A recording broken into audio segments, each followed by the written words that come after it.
On this episode of Health Accelerated, it's anything but a fear of failure.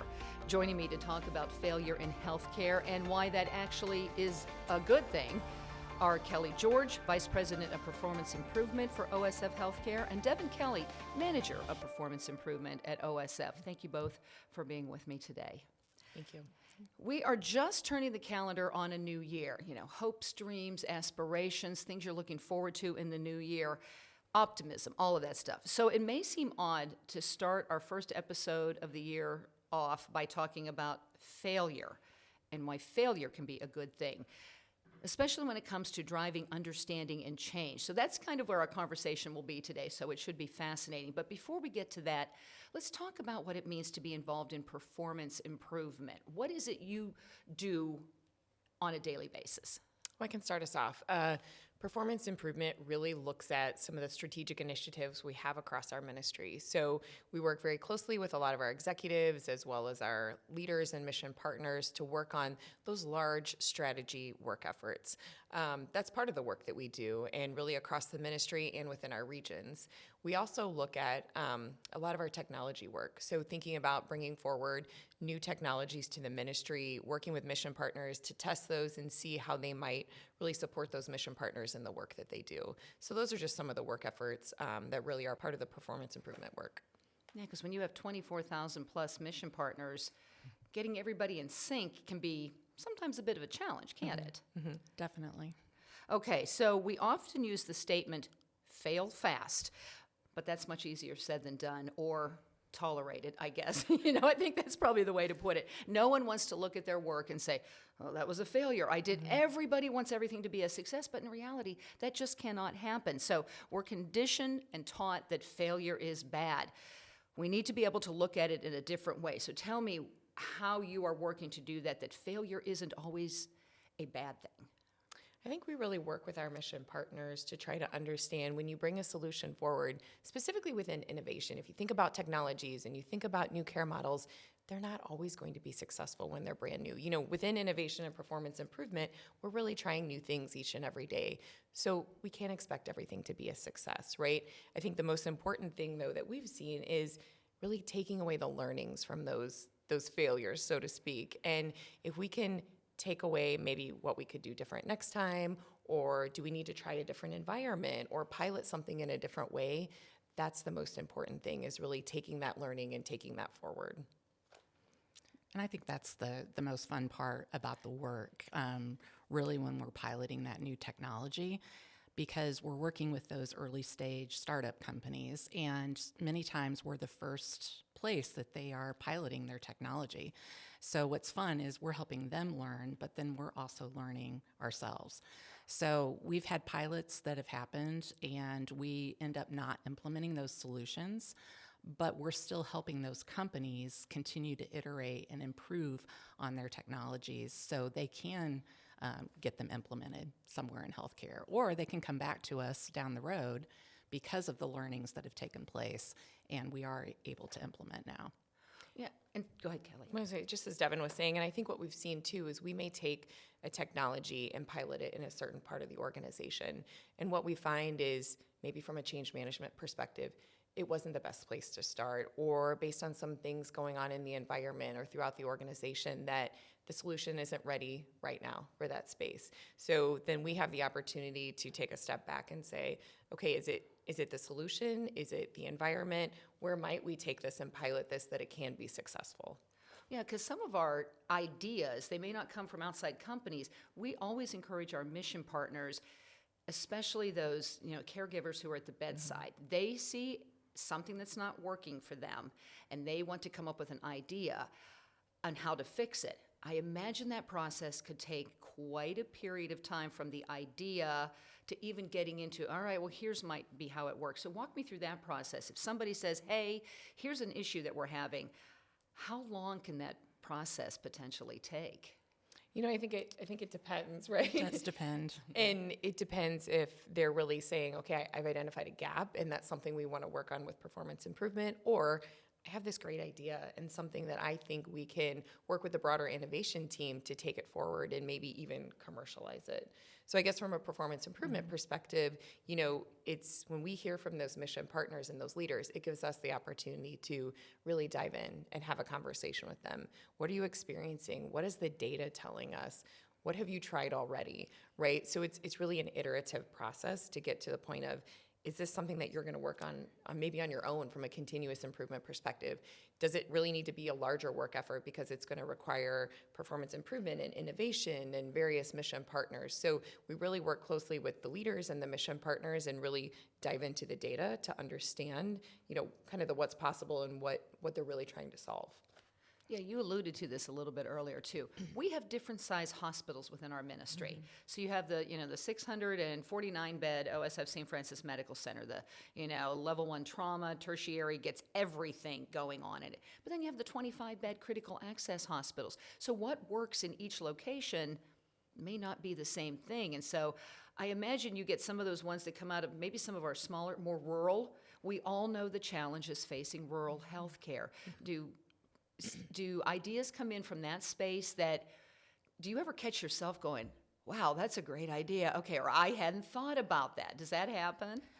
That happens all the time, and we do have innovation hubs out in our smaller critical access hospitals, and it's amazing the ideas that come out of those areas. And I think mission partners sometimes are even more engaged in those settings because maybe we don't look at them as often, or they think that we're only looking at the larger medical centers. And so they can feel neglected sometimes, and they have ideas that really come forward and work very well for them. And I think an important thing there too is then how are we learning from one another, right? Whether it's a small hospital, a medium-sized hospital, or a large hospital, what have they done that we can then potentially learn? And I think we talk a lot of times about maybe the what is the same, but the how looks different, because we know the resources and the processes may look different across sizes of hospitals, but the actual what can be, that can be similar, but the how maybe looks different. And just as Devon mentioned, the hubs, we've really seen some great engagement from our leaders and our mission partners in these innovation hubs coming up with these great ideas. And I think we really have the opportunity to share some of that back with the broader innovation team as well as some of the other hospitals. I think one of the other neat component is everything doesn't have to come into the Jump Trading Simulation and Education Center. That's a great hands-on learning space for the training, but you do the insight too, and you can take it to them. So if you want to explain what that is like, because great ideas come up, you solve for something, but it's a little challenging to get our mission partners in Escanaba down here to train on things. So walk through the process of what it's like to take the training to them as well. So I think within these innovation hubs, right, it really gives us the opportunity then to work closely with those mission partners, whether we're able to bring ideas or concepts from innovation to those teams, or whether those teams are really sharing some of the great ideas that they have and bringing those forward. So I would say it's really working collaboratively with the mission partners and the leaders and really across then the innovation hubs in the hospitals. Do you have some specific examples? I mean, I know your day-to-day, week-to-week is just there's multiple projects going on, but are there some examples, either the big wins or maybe the big fails that they had to come back more than one time? I think the pilot we did for fall prevention, so we started out because the technology was so new, it had not been done in acute care before. So we were able to utilize our jump simulation space, have the technology installed in one of the virtual patient care rooms, did a lot of simulation amongst our team, and then eventually brought the clinicians from St. Joe's Medical Center over so they could experience the technology kind of in a safe space and give feedback. So we had various scenarios to allow them to experience what it's like for when a patient gets out of bed, how does this technology trigger an alarm to their phones that they carry? And so that was a great learning opportunity. And then once the technology was installed, they did some behind-the-scenes piloting. We had it silent for a while so the technology could learn. And then once it was turned on, they did some simulation there as well before it went completely live. And with that pilot, we found that we were constantly changing because the technology was triggering too often and becoming more of a nuisance to the care team. So it was really that dialogue back and forth with the care team where we huddled on a daily basis. How's it going? What are you experiencing? And then ultimately making the decision to turn off the technology for a period of time because it was over alarming and causing that alarm fatigue, which was the exact opposite of what we were wanting to happen. And so we really took that time to kind of learn, give the company feedback on what was working and what was not. They took all of that information back to their lab, and they continued to work on the technology. Several months later, brought it back to us and let us pilot it again and continue to give feedback. And has that been implemented? It has not been implemented. Okay, so we're still working through it. We're still working through it. We ultimately made the decision to stop. That's part of failure, right? You learn what's working and what's not. We learned a lot about our organization. We learned a lot about the culture. We learned some of the things that were happening behind the scenes that made it difficult for not only patients, but the care team as well. And so it's really about listening and learning and being okay when something doesn't work and being okay to say, we need to stop this. And I think it's also that culture, right, of learning from that failure, because this specific work, we have a lot of support from our executive leader on, okay, so it didn't work in this space. That doesn't mean it's still not a solution for the organization. So now doing some conversation and regrouping to say, where might this be a better fit? Because we see such value in the technology, and we did see, I think, some real wins throughout the pilot, but it's finding that right space for the solution. Absolutely. Any other stories to share?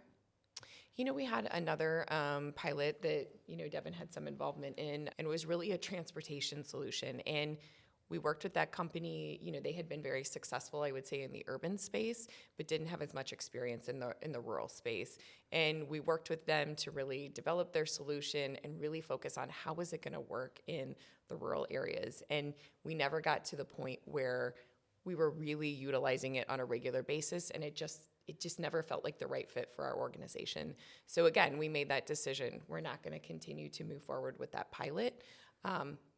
But we felt like there was still an opportunity for transportation. So now the performance improvement and innovation team, as well as our mission partners within rehab, have really collaborated and worked together to come up with a totally different solution for transportation, and I would say a much more homegrown solution. And we have really started to see a lot of success and know now that we're going to have to really grow that program and determine how does that work across our entire organization. Because as you can imagine, we started with a small pilot and really worked with a very specific area, and now recognize that there's opportunity across our entire ministry.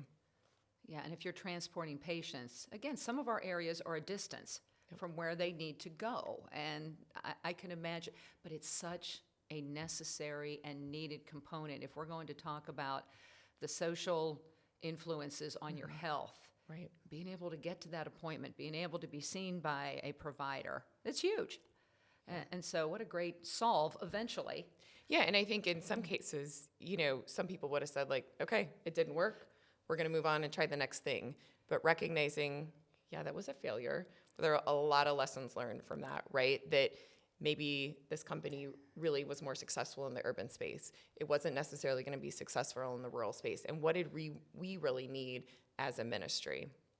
Yeah, I think that it helped us to, as we're working with companies now for future pilots, really understanding just their operational definitions too. So we think Peoria, right? It's a city. We feel it's urban, but it's not. It was still considered very rural to this company, which really, they were working with rideshare, so your Ubers, your Lyfts, and that's where they were successful in those larger metropolitan areas. And we just don't have that rideshare. We have some, but not to the extent, and we just didn't understand that we were talking the same language. And so that was a big lesson learned, I think, is really understanding what their technology is intended to do and what the markets have been successful in. That conversation must have been interesting from their perspective too, because again, they're thinking the same thing.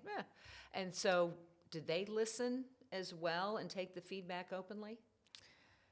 I think to some degree, but they weren't willing to really help us explore further. This was their model, and that's what they wanted to utilize. And we had to make the decision that we really needed somebody to partner with us, and they were not going to be willing to partner in that situation. And they didn't need to, because there's enough larger metropolitan areas out there that they are going to be successful in. So this just ended up not being a solution for us. But it allowed us to really go back to the drawing board and better understand, okay, what is happening out there with transportation? And reaching out, can you think outside the box? You know, are there other things that we can tap into? And so I think we've come, we're now partnering with a local provider. They were interested in growing their business, not just doing ambulance transport, but how could they do some of that non-emergent medical transporting? And so it was really being able to connect with them at the right time, help them grow, while helping to solve one of our transportation challenges.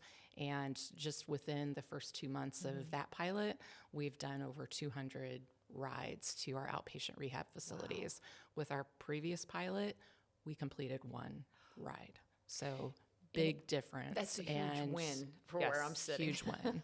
And when you hear failure drives innovation, I think that's very true, right? So the failure of the initial pilot then really drove us to, as Devon said, think totally outside the box, think very differently about how we were approaching transportation. Maybe it wasn't going to be a specific technology startup company who was going to solve this, but took a totally different approach and really now have a different model for transportation for our patients.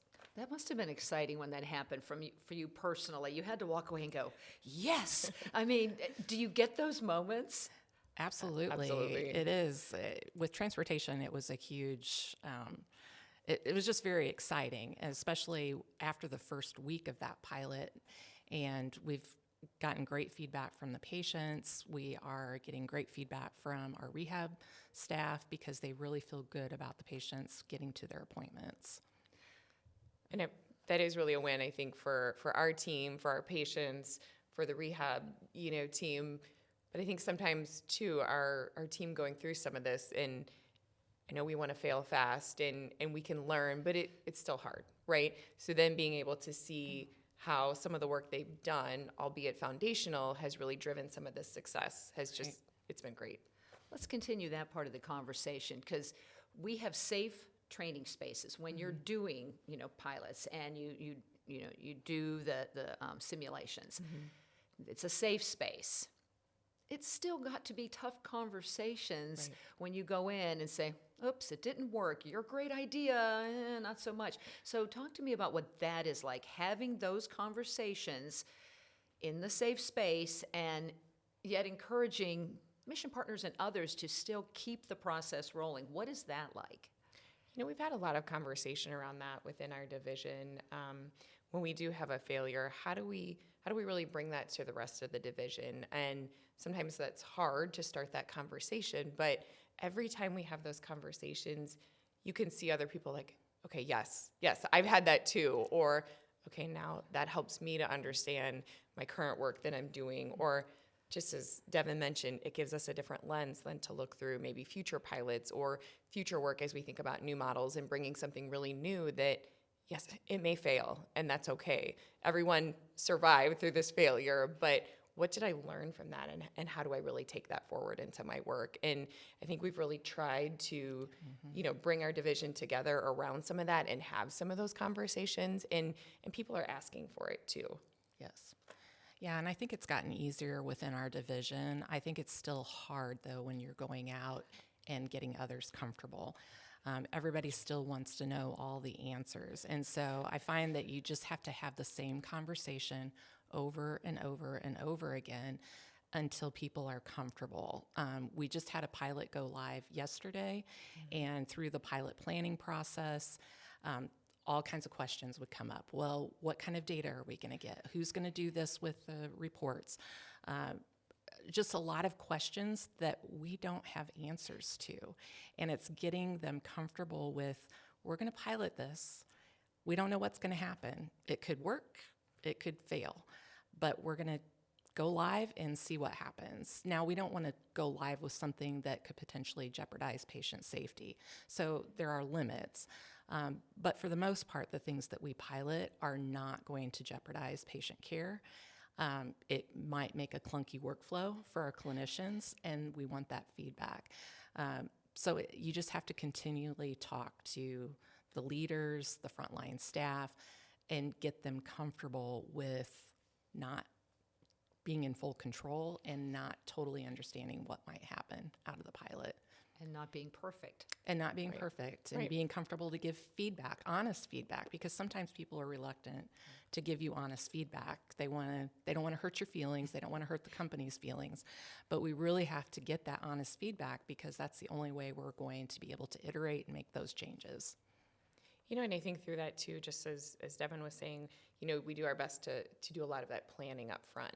And that's where a lot of the rigor from a performance improvement perspective comes into play. I think often when people hear innovation, they think, like, oh, yep, we're just going to brainstorm these ideas and move forward. And it really does take a lot of the same rigor that we're using for performance improvement, right? We need to understand the problem. What problem are we trying to solve here? What is the data telling us? And then who's going to be impacted? Who are the mission partners? Who are the clinicians? What does that look like? How are we laying out that plan and bringing in those mission partners to really understand this is what the technology is, and letting them touch it, see it, feel it in that simulation space before it even hits their unit. But really laying out that rigor in the metrics. What are we going to learn from this? What are we going to measure out of this? How do we define success for implementation and spread? So it really, even though we want to fail and we want to learn, it's important to lay out some of the rigor and use some of those components to, prop us up for success and, really support our mission partners too.